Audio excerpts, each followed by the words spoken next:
Magandang araw mga kalipi. Ngayon na may ipapakita ko sa inyo kung paano hulihin ang alimango sa pamamagitan nitong trap na ito. Kung tawagin nito sa amin ay bubo.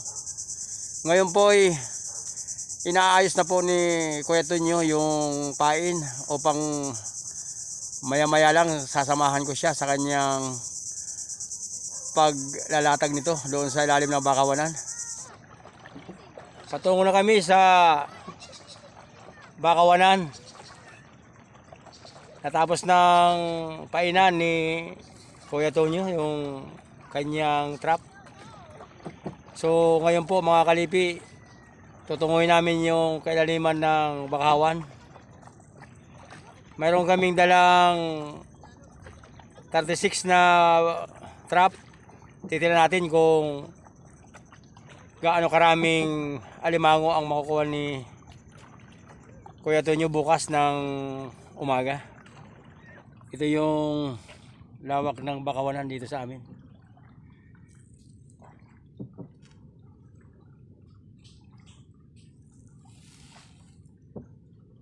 Yan, 1,000 hectares ito kung hindi ako nagkakamali. Napakalawak ng bakawanan.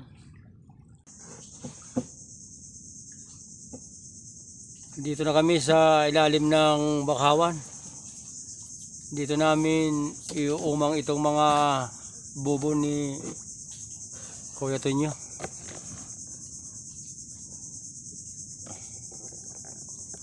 Medyo masigip pero kaya ng bangka.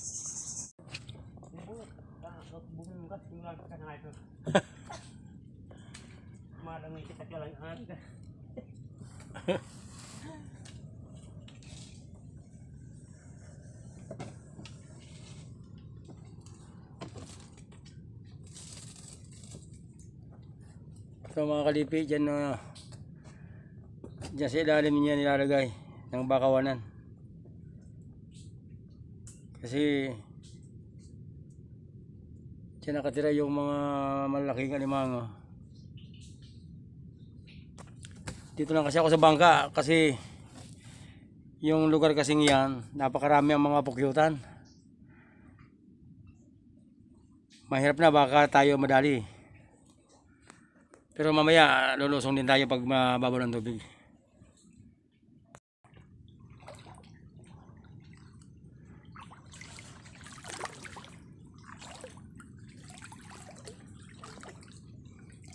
Ito mga kalipi yung ilalim ng bakawanan. Medyo, kung napapansin nyo, medyo dandahan si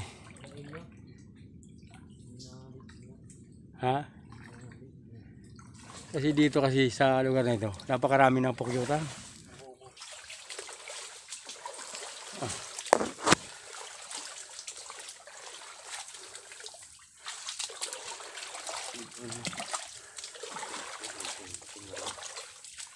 Ito dito mga kalipi iuumang yung bubo. Dapat yung open yung magkabilaan para malaya naman yung alimango makapasok. Ayan.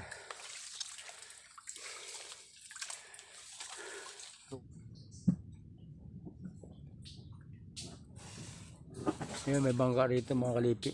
Siguro nangunguha ito ng alimango. Yung dinudukot lang nila sa butas.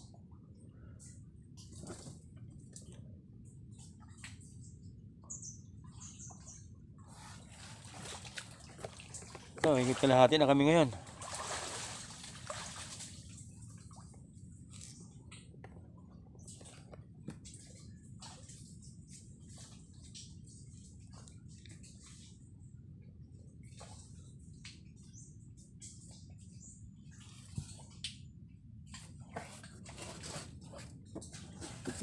Kaya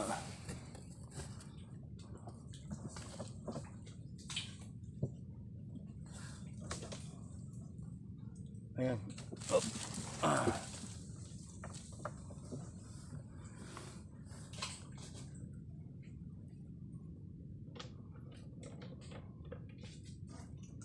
Ayan. Ayan, may siyang dalawa. Doon niya sa unahan yun dadalhin.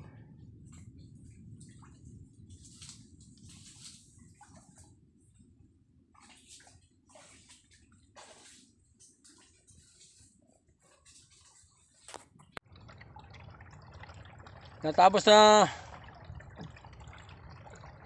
na namin iumang yung 36 na peraso ng bobo ni Kuya Tonyo. Pauwi na kami. Bukas ng madaling araw, balikan na namin to. Tingnan namin kung gaano karami yung huli namin. Patungo na kami sa Bakawanan kung saan namin inuman kahapon yung trap, yung bobo ni Kuya Tonyo. Alas 3 ng madaling araw ang oras natin ngayon.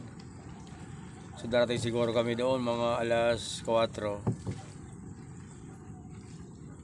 Alas 5 uwi namin dito. Maliwalag na. Mungkang.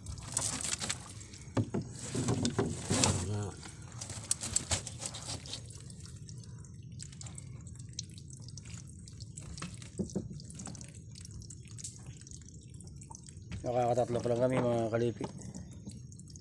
Yung una kasi ni Mang Tonyo, Kuya Tonyo, nasira yung bobo. Ang tadya niya malaki na yun. Ito kasi ang ginamit, itong kawayan. Sana raw kung itong net na to, huli yun. Medyo kasi luma na kasi ito. Kaya sayang talaga. Malaki daw sana. So titignan natin yung mga susunod kasi 36 na bobo yun. Tingnan natin yung mga susunod. Baka swertihin. So hapon kung ito ba ka ito di atado ko ito. Mga 500 ka sa hapon. Igwa ito. Kaya. Kaya ako na.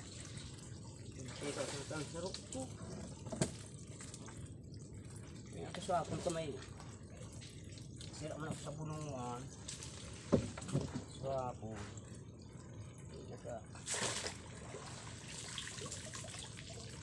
Dali mo sa mabakal ng bungkang. Ano problema ka pagtinda ka ini. Dali mo bakal. Ayan. Medyo Ito pa anak ko. nakakuha tayo ng medyo malaki na.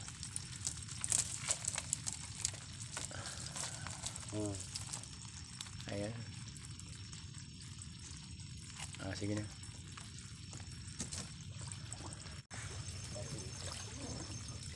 Ito mga kalipi, nakakuha na naman kami ng isa pa. Siguro mga may kalahati kilo yan, ano? May kalahati kilo, ano? Dahil pa, mga 3 gramos. Okay. Dalawa na yung malaki yung alimango ni Kuya Tonyo.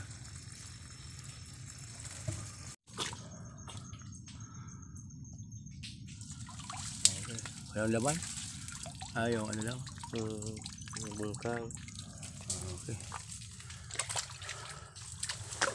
Ay.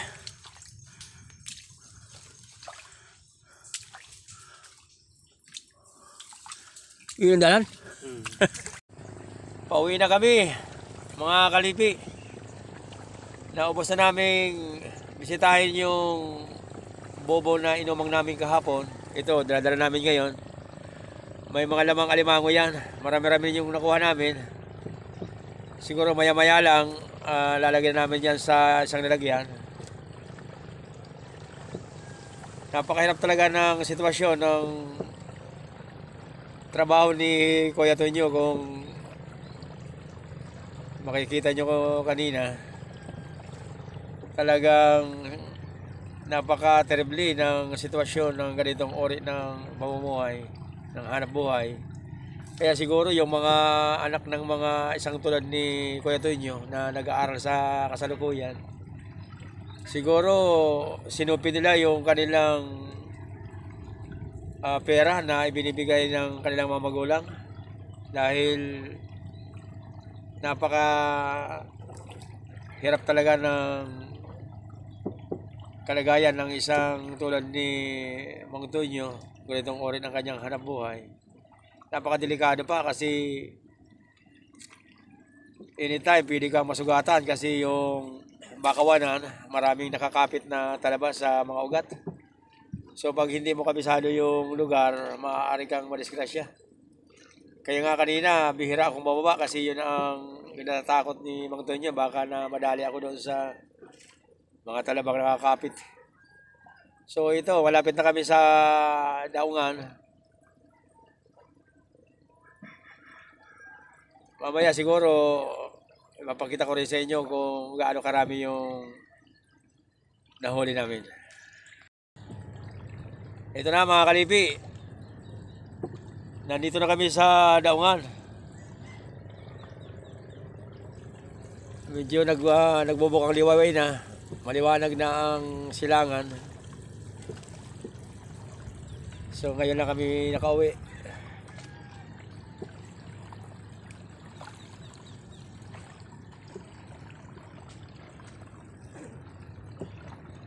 Ito na kami.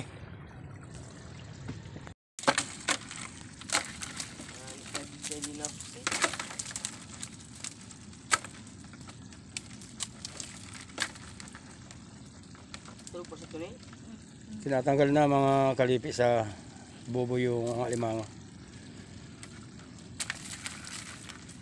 Asawa ni Kuya Tenyo.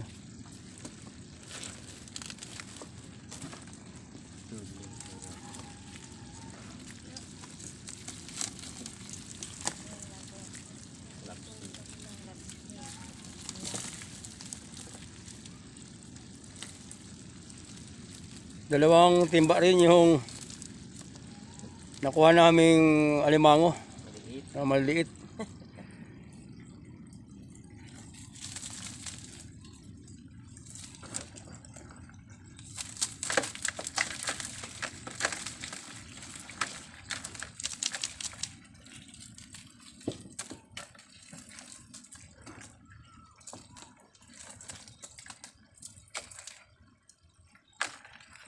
Sa video ko nga dyan na kadakulang nga sa lao. Ito kasi yung alimango hindi na lumalaki. Mga native na alimango yata ito. Bungkang kung tawagan dito sa amin. Yung isang balde na alimango ganyan, 250 lang. So, makakadalawa yata si Kuya Tonyo. So, mayroon siyang 500. Idagdag pa natin yung huli niyang yung malaking alimango, yung mud crab. Nakakuha kami kaya ng dalawa. So siguro yun mahigit 300 na rin yun. So all in all, more or less mga 700 din ang halaga nitong nakuha naming mga alimango.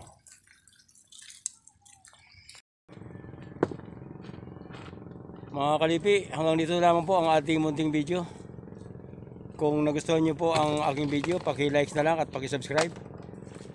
At pinutin nyo po yung notification bell para naman sa mga susunod na videos, updated kayo. Ito nga pala ang inyong kalipi, Kuya Mamo po. Nagsasabing magandang araw po sa inyo lahat.